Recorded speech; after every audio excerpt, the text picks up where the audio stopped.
नमस्कार दोस्तों, आज मैं आपको चैत्र बृहस्पतिवार व्रत की कथा सुनाने जा रही हूँ। प्रेम से बोलिए बृहस्पति देव की जय हो। प्राचीन समय में एक बहुत ही निर्धन ब्राह्मण रहता था। उसके कोई भी संतान न थी। ब्राह्मण नित्य पूजा पाठ करता। वह स्वभाव से दयालु तथा धार्मिक विचारों वाला व्यक्ति था, परंतु उसकी पत्नी बहुत मलिनता के साथ रहती थी। वह न तो स्नान करती थी और न ठीक से कार्य करती थी।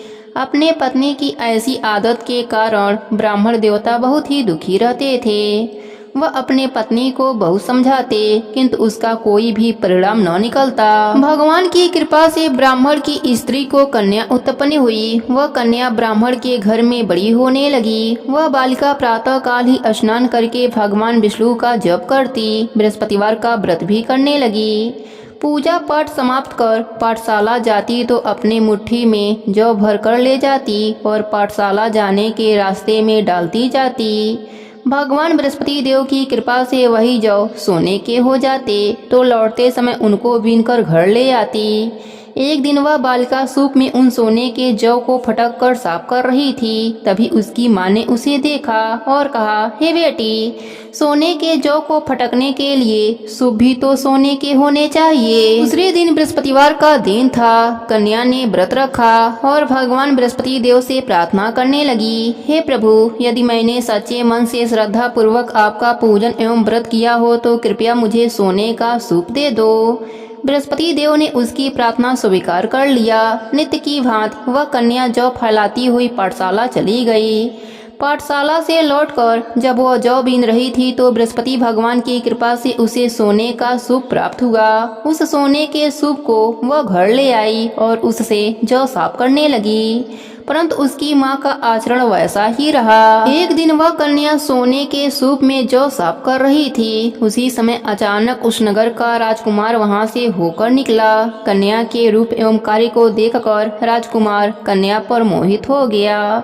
राजमहल लौटकर राजकुमार अन्न और जल त्याग कर उदास होकर लेट गया। राजा को जब अपने पुत्र द्वारा अन्न जल त्यागने का समाचार ज्ञात हुआ तो अपने मंत्रियों के साथ वह राजकुमार के पास गए और बोले, हे बेटा, तुम्हें किस बात का दुख है? किसी ने तुम्हारा अपमान किया है अथवा कोई और कारण है? मुझे बताओ, मैं वही करूँगा जिससे तुम प्रसन्न हो जाओ।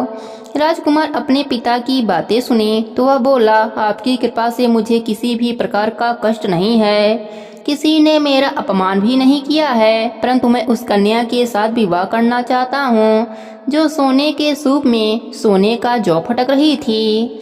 यह सुनकर राजा आश्चर्य में पड़ गया और बोला, हे राजकुमार, इस तरह की कन्या का पता तुम लगाओ, मैं तुम्हारा विवाह उसके साथ अवश्य करवा दूंगा। तब राजकुमार ने प्रसन्न होकर राजा को उस ब्राह्मण कन्या के घर का पता बताया।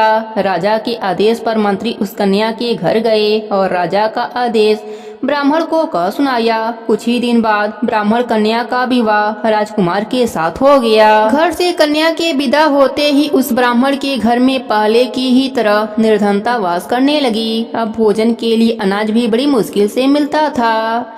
एक दिन दुखी होकर ब्राह्मण देवता अपने बेटी से मिलने गए। बेटी पिता की ऐसी अवस्था को देखकर अत्यंत दुखी हुई और उसने अपनी माँ का समाचार पूछा। ब्राह्मण ने पुत्री को सभी हाल कह सुनाया। पुत्री अपने पिता को बहुत सा धन देकर विदा किया। इस प्रकार ब्राह्मण का कुछ समय सुखपूर्वक व्यतीत हुआ, लेकिन धन समाप्त होने के बाद स्थिति पहले की तरह हो गई। ब्राह्मण फिर अपने पुत्री के वहां गया और उससे सभी हाल कह सुनाया। पुत्री बोली, हे पिताजी, आप अपने साथ माताजी को यहाँ लाओ, मैं उन्हें यह विधि बता दूंगी जिससे दरिद्रता दूर हो जाए।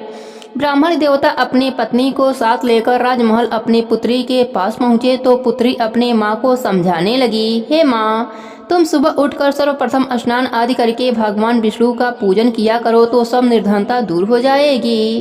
परंतु उसकी माँ ने उसकी एक न मानी। वह सुबह उठकर सर्वप्रथम अपनी पुत्री का बचा हुआ जूठा खा लेती थी।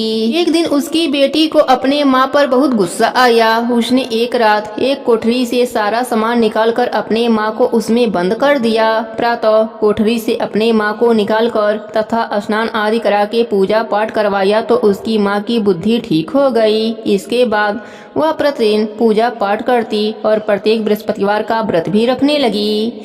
इस व्रत के प्रभाव से उसकी माँ अत्यंत धनवान तथा पुत्रवती हो गई और बृहस्पति देवता की कृपा से वृद्धा अवस्था में मृत्यु को प्राप्त कर स्वर्गलोक को गई।